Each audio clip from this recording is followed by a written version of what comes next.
When a racist white woman spotted a black woman closing up the community pool at sunset, she did what she'd done countless times before.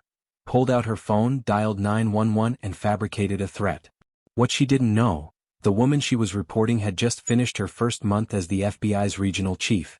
Before we start, please take a second to like this video and subscribe to our channel. Don't forget to tell us in the comments which country you're watching from. We love seeing our global community connect through these powerful stories. Oak Ridge Heights was known as one of the nicest neighborhoods in town. Beautiful homes with green lawns, friendly neighbors, and wonderful shared areas like the community pool. Most people who lived there felt lucky to call it home. Among the newest residents was Diana Johnson. 3 months ago, she had bought a lovely condo in Unit 714. Diana worked hard in her job and often came home late, so many neighbors hadn't met her yet. She was a private person who enjoyed quiet evenings after her demanding workdays. Diana was the regional chief of the FBI office. She had worked for 15 years to earn this position, breaking barriers along the way.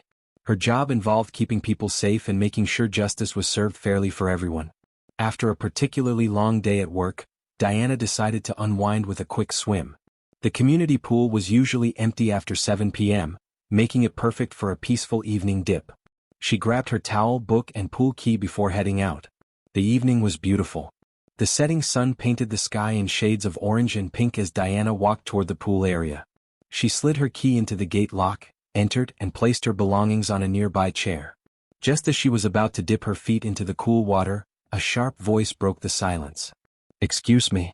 What do you think you're doing here?" Diana turned to see a middle-aged white woman walking quickly toward her. The woman wore expensive sunglasses pushed up on her head and had a look of suspicion on her face. "Good evening," Diana replied calmly. "Just getting some exercise before heading home." The woman, whose name tag read Patricia Wilson, Pool Committee, looked Diana up and down with narrowed eyes. "This pool is for residents only," Patricia said firmly. "How did you get in here?" Diana smiled politely and pointed to her key on the chair. "With my key. I live in Unit 714. Patricia's expression didn't change. "I know everyone who lives here and I've never seen you before." Diana kept her cool.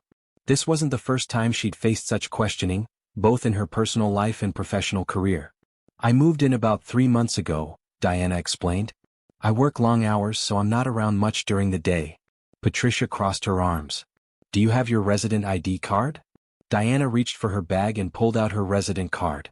She held it up for Patricia to see.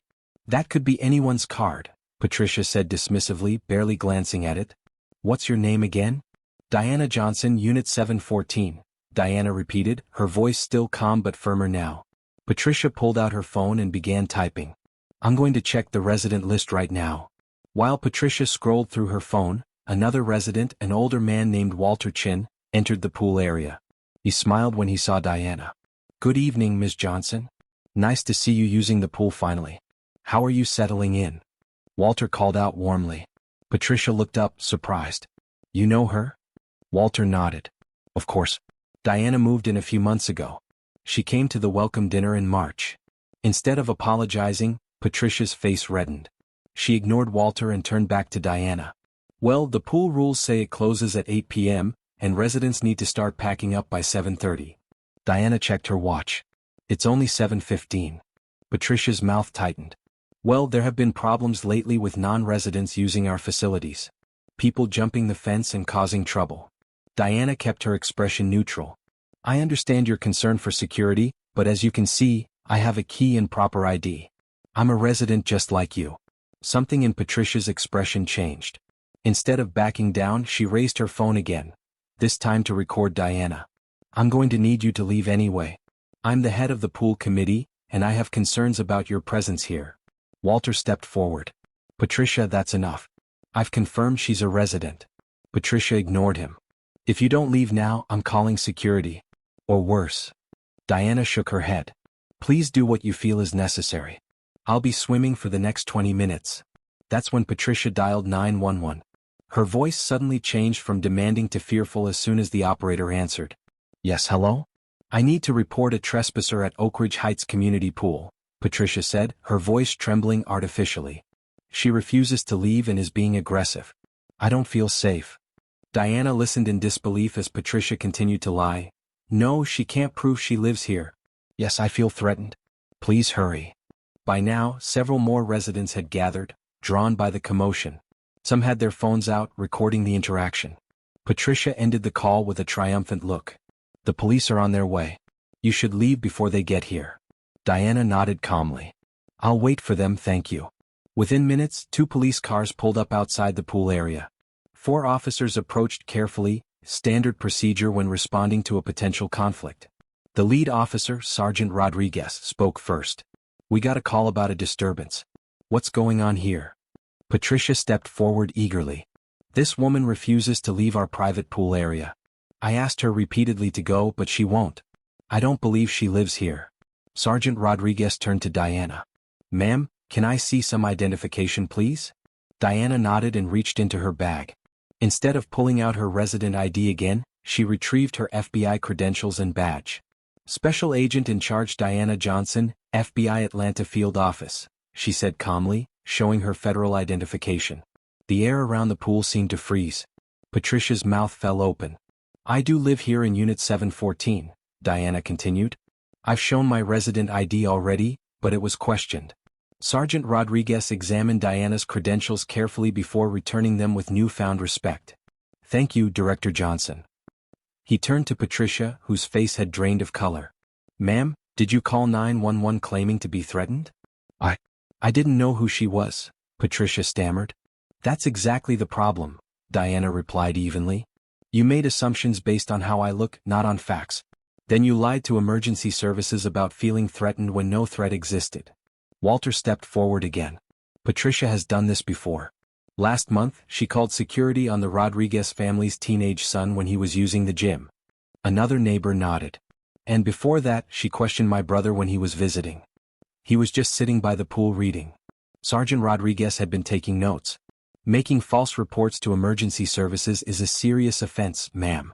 You stated you were threatened when video evidence clearly shows otherwise. Patricia's shock turned to indignation. I felt threatened. You can't know how I felt.